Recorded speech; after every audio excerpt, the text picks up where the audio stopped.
Savoir et comprendre les plus récentes nouvelles qui nous touchent. Eh bien, Alexandre Moranville-Ouellette aux nouvelles, c'est en une du journal. On avait très, très hâte à ce coup de sonde léger. Et la donnée marquante de tout ça, au-delà des intentions de vote, c'est les indécis. Ouais, c'est les indécis. Puis ça, c'est même de l'avis de Jean-Marc Léger lui-même, là, qui est évidemment le sondeur derrière tout ça.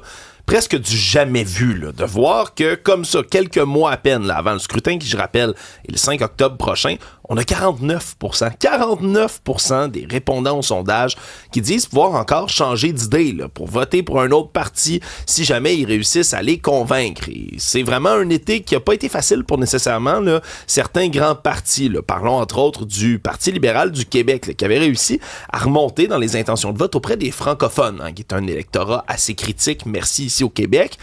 On était à 20% au début de l'été. On a tombé, dégringolé jusqu'à 13% aujourd'hui. Ce qui fait en sorte que Charles Milliard se retrouve à 24% d'intention de vote derrière Paul Saint-Pierre Plamondon, qui lui trône en ce moment en tête du sondage à 30%. Christine Fréchette de l'équipe Christine Fréchette, Coalition Avenir Québec, est derrière à 20%, 13% pour Éric Duhem, 11% pour Québec solidaire et Ruba Gazal. Donc, on peut encore voir le vent tourner. Il n'y a rien absolument qui est coulé dans le béton. À ce point-ci, la CAQ a ralenti un tout petit peu, n'a pas perdu de points, mais a cessé l'espèce d'ascension qui s'était faite du côté de Christine Fréchette.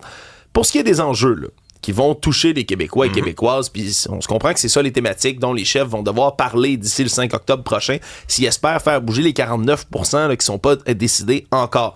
Sans surprise, 48% santé services sociaux, suivi de très près à 42% là, pour les gens. Le coût de la vie, pouvoir d'achat, 28% logement abordable, 23% économie. Et ensuite, ça décline. Vraiment, là, toujours coût de la vie, réseau de la santé. Encore une fois, les deux nerfs de la guerre là, qui vont être centraux vraiment là, dans les enjeux pour la prochaine élection. Ça va être intéressant. Puis disons que d'ici le 5 octobre, on risque de voir pas mal les chefs s'activer, Alex. Ce sera une campagne qui va être passionnante. Je vous le dis, là, elle va être déclenchée officiellement à la fin août, mais on a déjà l'impression qu'on est en campagne. Maintenant, prenons le temps de décortiquer tout ça. D'abord, sur les indécis. Et Jean-Marc Léger a raison, là. De mémoire de sondeur, il n'a jamais vu ça, un pourcentage aussi élevé d'indécis. Ce que ça veut dire, puis quand on prend le temps aussi de le décortiquer dans les différentes formations politiques, ce sont les conservateurs et les libéraux qui, disons, ont le vote le plus cristallisé, mais à 55% seulement. Donc, ça veut dire qu'il y a encore une très, très grosse marge de volatilité dans la plupart des formations politiques. La formation politique la plus touchée par cette volatilité-là, c'est Québec solidaire, où 65% de leurs électeurs pourraient changer d'idée. Ce qui est drôle de Québec solidaire aussi, c'est qu'on les a pas vus, on les a pas entendus de l'été, puis ils ont monté dans les sondages. Ça, c'est jamais bon signe. Qu'est-ce que ça dit de nous, hein? Qu'est-ce que ça dit de nous et qu'est-ce que ça dit d'eux? Bon, Paul Saint-Pierre Plamondon, il a été très discret cet été, a pris le temps de passer des moments avec ses proches, avec sa famille, qui était la bonne décision dans les circonstances, n'a pas eu de pertes importantes, là, au contraire, on s'est maintenu là, à peu près à 30% maintenant. 30%, on est en eau minoritaire. Là. On comprend qu'on ne forme pas un gouvernement majoritaire là-dessus. Ajoutons à ça l'appui de la souveraineté. Fait que là, on se dit, est-ce que le Parti québécois a plafonné? Et est-ce que les appuis du Parti québécois se limitent essentiellement aux appuis de la souveraineté? Ou on va réussir à ratisser plus large, et à rejoindre davantage de Québécois pour adhérer au mouvement, adhérer à la cause.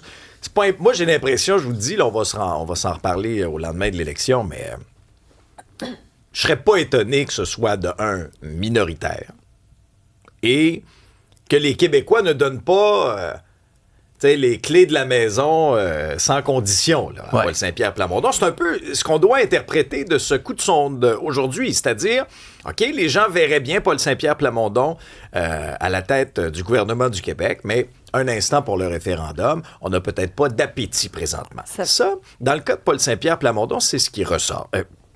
Le grand perdant de ce sondage-là, c'est Charles Milliard. C'est un été complètement à oublier pour lui.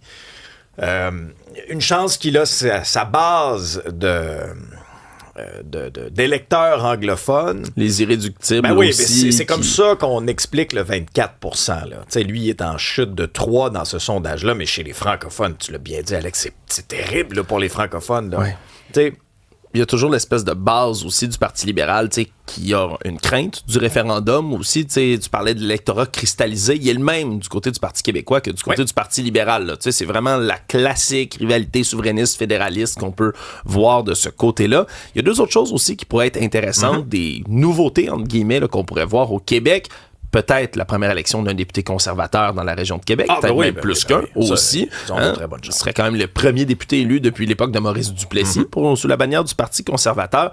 Puis du même côté, du même souffle à Québec, mais on pourrait voir là, Québec solidaire disparaître de là, mais aussi de partout ailleurs qu'à Montréal, là, avec les intentions de vote qu'ils ont présentement dans les sondages, ce qui les ferait bien sûr le reculer depuis les gains qu'ils avaient réussi de faire en diverses régions, là, avec Christine Labrie à Sherbrooke, avec Émilie Lessard-Terrien, qui est plus là, bien évidemment, mais qui avait fait une percée aussi, tu sais, ailleurs que dans le grand centre de Montréal. De sondage en sondage, les indécis ne changent pas. Là. La masse d'indécis est toujours aussi grande. Puis ça fait un bout de temps aussi que Paul Saint-Pierre Plamondon plafonne. Oui, ça c'est vrai. Ça fait un petit bout de temps qu'il est dans ces eaux-là. Sur ce que tu disais pour Québec solidaire, je veux dire, avec les prises de position qu'ils ont prises ces derniers mois, je ne serais pas surpris du tout, effectivement, que ce soit que concentré sur la ligne orange à Montréal. Dans le cas du M, c'est très possible, effectivement. Le potentiel d'une douzaine de députés, c'est pas impossible. Vraiment pas. Dans le cas de Charles Milliard, je veux juste revenir là, sur les francophones. Okay? Quand tu perds 7 points dans un sondage, okay, pour un électorat que tu souhaites courtiser, que tu souhaites rencontrer, il semble-t-il qu'il a fait une tournée du Québec, là, qui est allé à la rencontre des... C'est qu'on s'est fait dire. Ben oui. C'est pas, on l'a pas vu, nous autres. Mais ça a l'air qu'il était sur le terrain. Mais ce qui a marqué les esprits, ça aurait été toutes les candidatures maladroites de la part du Parti libéral. Il y a eu de la chicane, on a retiré des candidatures. Il y avait un acteur qui l'avait échappé ses réseaux sociaux ces dernières années. Et je continue. Je veux dire, moi, j'ai été un de ceux qui a ri beaucoup de ça, là, mais tu sais, l'espèce de campagne maladroite. Il est où, Charles? Il est où? Ça venait renforcer l'espèce d'idée où on se disait, coudon, il est où, Charles Milliard? On le connaît ça eux-mêmes. Oui, non, je peux pas croire. Et c'est pas nous qui avons fait ça, c'est eux-mêmes. Il y a un stratège, il y a un génie là, qui dans les rangs libéraux, a dit « Hey, ce serait une bonne idée, ça, de faire ça, on va aller tourner. » Puis on a pris du temps, là, on a pris le temps de tourner cette publicité-là. Alors, on a les résultats qu'on a là. Et en conclusion, Christine Fréchette. On s'aperçoit que s'il y a eu effectivement un effet Christine Fréchette au début, l'effet Fréchette tend vraiment à s'estomper. Et il y a une donnée qui est hyper importante, je regarde toujours ça, c'est le taux de satisfaction à l'égard d'un gouvernement. 59% des répondants se disent insatisfaits. C'est ça qui plombe Christine Fréchette, qui essaie là, par tous les moyens. Elle a fait de multiples annonces, a annoncé des candidatures de grande qualité, beaucoup de candidatures féminines de grande qualité. Comme on dit en français, rebrander un peu la CAQ. Le CF. Ils ne disent plus le mot CAQ. Non, c'est la coalition. C'est l'équipe Christine Fréchette. Je voyais dans une annonce, à un moment donné, tu as le nouveau logo, puis tu as équipe Christine Fréchette. Dans certains cas, oui, on voit encore la CAQ, mais dans d'autres, non. Alors, chaque chef a un défi majeur dans les prochaines semaines. Puis je vous dis, là, ça peut nous paraître loin, le scrutin du 5 octobre, mais le temps sera très court pour chaque chef et il faudra s'activer. Là. On le sent de plus en plus, là, les choses s'activent. Maintenant, un autre dossier hyper important, Alexandre, le SPVM qui va faire le point là, sur toute la situation à Montréal-Nord aujourd'hui. Oui, pour la toute première fois là, depuis le 12 juin dernier, le moment où, je rappelle, là, la police de Montréal avait suspendu 16 agents de leurs fonctions, 2 qui ont été suspendus, qui font même l'objet d'un examen là, d'allégation d'inconduite du côté du DPCP. Allégation, je vous rappelle, là, d'avoir gardé des trophées, entre autres, là, de minorités ethniques, là, entre autres des mèches qu'on coupait de cheveux, de dreadlocks, qu'on gardait dans des casiers, des actes qui ont horrifié toute la population, qui avaient été dénoncés, bien évidemment, par toutes sortes d'organismes de répondants. Et là, Fadi Daguerre, le directeur du SPVM, lui, va répondre aux questions du public là, sur ces gestes racistes qui avaient lieu dans le poste de quartier 39 de Montréal-Nord. Il dit c'est comme un début là, pour tenter d'avoir une discussion pour réparer les pots cassés. Parce qu'évidemment, le SPVM là, fait des pieds et des mains sur le terrain. Là. Ils disent avoir tenu cet été quelque chose comme 250 rencontres internes avec le personnel, une quarantaine avec des organismes, une centaine semaine d'activités de rapprochement avec les communautés qui sont concernées à Montréal-Nord. Mais on veut répondre directement là, à toutes les interrogations du public qui pourraient subsister là-dessus, dans une tentative vraiment d'avoir un dialogue. Selon ce qu'on apprend, le Soraya Martinez-Ferrada, la mairesse, elle ne sera pas présente aujourd'hui. Elle veut laisser la place aux forces de l'ordre de répondre. On va voir quand même la mairesse de Montréal-Nord, Christine Black, qui va être sur place de son côté. Ça va être intéressant de voir un peu là, comment on va répondre, sur quel ton ça va se faire aussi, Alex. On sait que Fadi Daguerre, c'est dans ses préoccupations d'avoir un dialogue comme ça. Alors, est-ce qu'on va avoir plus de nouvelles aussi sur les policiers qui ont été suspendus? Est-ce qu'ils sont retournés en fonction? Est-ce qu'on va les renvoyer? Il y a comme un flou qui persiste là-dessus. Ça va être très intéressant à suivre aujourd'hui. Un party d'influenceurs qui dérape à Miami, c'est viral sur les réseaux sociaux. Je suis convaincu que vous avez vu passer ça. Même si vous les suivez pas, ces gens-là, je suis convaincu que ça s'est retrouvé bien malgré vous sur vos réseaux sociaux. Ouais, un extrait qui est devenu viral pour les très mauvaises raisons, hein, Alex, alors qu'il y avait cette espèce d'événement là, qui était organisé par Julien Duguay, qui se fait connaître sous le nom de Julien Medusa. Lui, il a une boutique de bijoux du même nom et il a décidé là, pendant la fin de semaine de faire le Streamer Fest. Il disait, je rassemble plein d'influenceurs, on va aller sur un bateau, on va aller dans une villa, on va faire toutes sortes de contenus en streaming. Le problème, c'est quand tu fais du contenu en streaming, t'es en streaming, hein? Il y a des gens qui te regardent, c'est sur les réseaux sociaux, puis ce que ça a donné, ben c'est ça. 180 000, ça devrait être tout nu, man. Ça devrait coucher avec toi, elle te fait des pipes dans les toilettes. Je vais y aller, je vais voir s'ils vont faire ça. Chris, tabarnak, là. Chris, à ce prix-là, man, tu te mets à 4 pattes pour tous les clients, là. Tu comprends?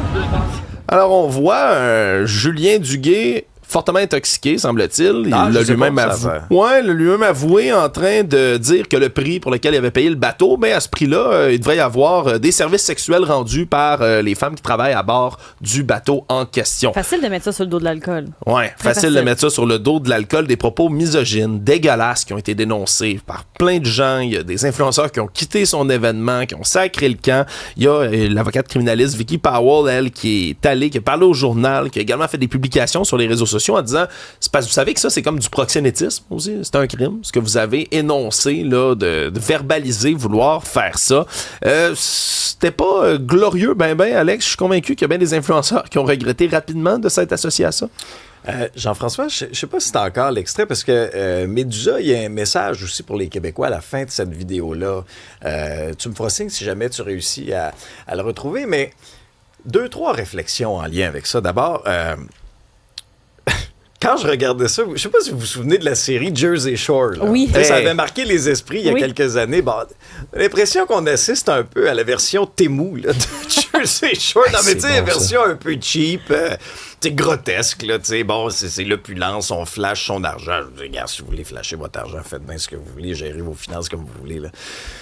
Mais, tu sais, quand t'es influenceur, ton image de marque, elle est importante. Puis ce qui est triste dans cette histoire-là, c'est que les gestes, les propos de ce gars-là qui fait l'actualité pour les mauvaises raisons cet été, là, la série Homeless to Rolex, où on mettait en scène un peu la misère humaine, là, bon, c'était lui aussi. Ouais. Là, on a parlé de lui essentiellement que pour les mauvaises raisons cet été.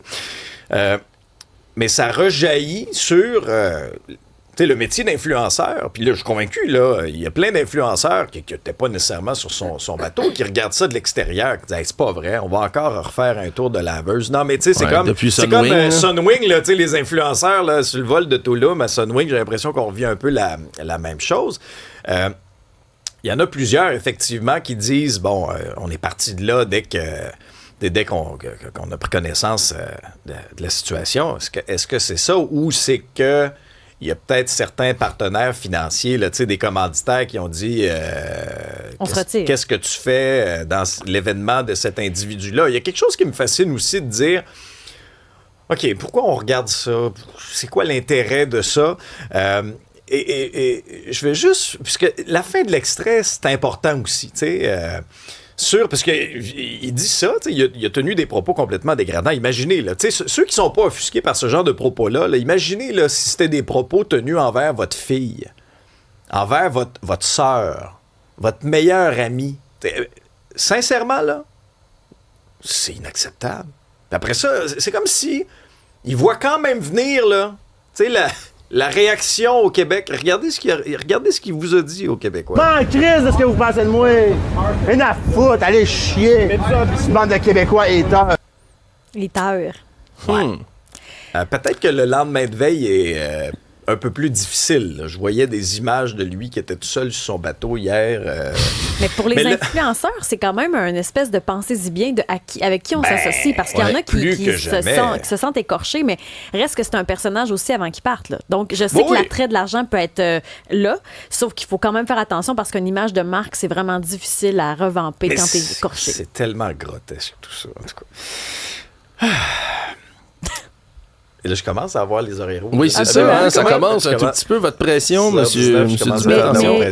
Il réussit quand même parce que, tu l'as mentionné, l'algorithme, moi, je ne le suis pas. Je ne suis pas non plus les personnes qui étaient là-bas. Moi non plus, je vois juste ça. Là. Ça fait 3 semaines que c'est dans mon algorithme. Je ne comprends pas. Puis il semblerait que c'est la façon de faire des clips. Ils payent des gens parfois pour propager les clips. Là, et ça fonctionne. Moi, tout ce que j'espère, sincèrement, c'est qu'ils réussissent pas à monétiser quand même ça. Tu sais, le fait qu'on ait cliqué sur cet extrait-là viral dégueulasse, est-ce que ça y fait de l'argent? Ça se peut. Moi, si c'est le cas, là, ça m'alarme, mais il faut aussi se questionner. Puis je suis convaincu qu'il y a des parents à l'écoute qui se disent « Oh, je vais peut-être avoir une petite discussion avec mon enfant, savoir est-ce que c'est le genre de contenu qu'il regarde sur les réseaux sociaux? Est-ce que... » Puis les autres influenceurs qui étaient là il y en a qui ont une grande portée chez les jeunes. Est-ce que c'est vraiment ça le contenu que vous voulez faire, sincèrement, pour inspirer vos auditeurs? C'est vraiment ça, sincèrement, le mieux que vous pouvez faire, en tout cas. Luciano Fratellini, on avait suivi, bien sûr, toute l'alerte Amber, la cavale, la disparition de sa petite fille. Là, ça se retrouvait, bien sûr, devant les tribunaux et le verdict est tombé là, dans l'État de New York. Reconnu coupable du meurtre au 2e degré de sa fille Mélina de 9 ans. Ça n'a même pas pris 1 heure là, au jury pour être capable de s'entendre sur le verdict dans une histoire. Je le rappelle, là, c'était presque 1 an jour pour jour là, en juillet 2025. Elle disparaît, entre gros guillemets, là, pendant qu'ils sont en vacances. Là. Lui et la mère de l'enfant sont séparés. Il est aux États-Unis complètement légalement, mais là, le 19 juillet, il affirme à la police que là, il y a une vanne qui est débarquée, qui ont enlevé sa fille, qui sont partis avec, mais dès qu'il est interrogé par la police, déjà, on voit des contradictions dans son témoignage. Là, on lance une alerte Amber, on la lève rapidement parce qu'on se rend compte que ça ne donnera rien. Elle est retrouvée, la jeune Mélina, finalement, le lendemain dans une zone marécageuse là, dans l'État de New York. On avait comme dissimulé son corps, on disait sous une souche, une espèce de branche d'arbre à ce moment-là. Luciano Fratellini avait plaidé non coupable, mais son ADN était partout sur la scène de crime. Et donc, on a prouvé que sa fille était morte par noyade, qu'elle avait été assassinée par son père. Et donc, il a été reconnu coupable. Reste à voir quelle va être la sentence. Une histoire fascinante dans le Washington Post. Trump aurait essentiellement, en raison de menaces envers sa vie de la part de l'Iran, changé d'avion via un subterfuge. Le problème, c'est que ça a exposé aussi la vie de plusieurs journalistes qui étaient à bord d'Air Force One. Oui, des journalistes, des membres d'équipage, des gens qui travaillent, par exemple, pour la nourriture à bord d'Air Force One. Tout ce monde-là ont été mis en danger, finalement, quand il y a eu des menaces iraniennes. Parce qu'on se souvient, il y avait une espèce de quiproquo d'avion alors qu'il partait du sommet de l'OTAN qui se trouvait en Turquie. On se comprend que la Turquie, à côté de l'Iran. Et là, il y avait comme des menaces, puis on sait que le nouveau modèle d'Air Force One, dans lequel voyage à ce moment-là M. Trump, ben, c'est un cadeau du Qatar. Et là, on dit, hey, il y aurait peut-être une fuite de données autour de tout ça. On décide de ne pas prendre de chance, mais on fait embarquer M. Trump dans le 2e modèle d'Air Force One, le plus vieux, mais il sort immédiatement. Puis là, ça a l'air sur les informations du Washington Post, puis on le voit dans diverses images de vidéos de surveillance. Il y a comme un camion qui sert à amener de la nourriture. D'habitude, à bord, mais on aurait fait embarquer Trump puis certaines personnes à bord du camion immédiatement après qu'ils soient embarqués devant les caméras. Et là, change d'avion, prend une autre espèce de jet qui, là, les amène au Royaume-Uni. Pendant ce temps-là, ben, dans le vrai Air Force One, ben, tout le monde pense, incluant les journalistes, ben, qui sont avec le président dans l'avion, montent, mais là, rendu dans les airs, on dit fermer tous les volets de toutes les fenêtres. Ça, d'habitude, on fait juste ça en zone de guerre. C'est sûr que là, ça met la puce à l'oreille de tout le monde que, oups, peut-être quelque chose d'anormal. Finalement, plus de peur que de mal, tout ce beau monde-là s'est retrouvé au Royaume-Uni. On a rembarqué Trump dans Air Force One. On est revenu au pays. Mais c'est quand même spécial parce qu'on avait nié cette version-là du côté de la Maison-Blanche. Là, c'est le Washington Post qui met la main là-dessus, selon plusieurs sources qui sont bien au courant de tout ça. C'est spécial quand même là, de dire « Ouais, moi je m'en vais, bonne chance, arrangez-vous la gang. » Il aurait peut-être pu pas le faire décoller. C'est spécial cette histoire-là. Mais l'important, c'est la vie du président. Là. Tout le reste, là, on s'en fiche. Après moi, le déluge. Hein? Ben, c'est exactement ça. On a un autre bon exemple. Eh là là. Scène culturelle, Isabelle, on a les chiffres québécois pour le box-office. Bien, ça se passe relativement bien pour les films québécois. Bien évidemment, c'est Spider-Man et l'Odyssée qui mènent également le box-office québécois, mais 125 rue des Malaises, qui est sorti à la mi-juillet, le film de Louis Bélanger, a dépassé le 2 millions de dollars de recettes. C'est le meilleur démarrage depuis Les Belles-Sœurs en 2024. Rédemption de Luc Picard, 600 000 en 12 jours, donc devrait aussi dépasser le million. Françoise de Louis Morissette, un démarrage plus lent, mais quand même est capable de tirer son épingle du jeu. Donc, quand on regarde le palmarès québécois, numéro 1, Spider-Man, en 2 fins de semaine, c'est 8,4 millions de dollars amassés. L'Odyssée, 8,2 en 4 semaines. Donc, Spider-Man a vraiment un début de saison fulgurant. Rue des Malaises arrive 3e avec 2,3 millions. 4e, Rédemption, donc devant quand même Les Mignons, Histoire de jouets. C'est pas rien. Puis, Françoise arrive en 9e place sur 10. Donc, j'ai peut-être la météo qui favorise, mais les chiffres sont quand même meilleurs que l'été passé. À venir au cinéma, Médusa, la dérape.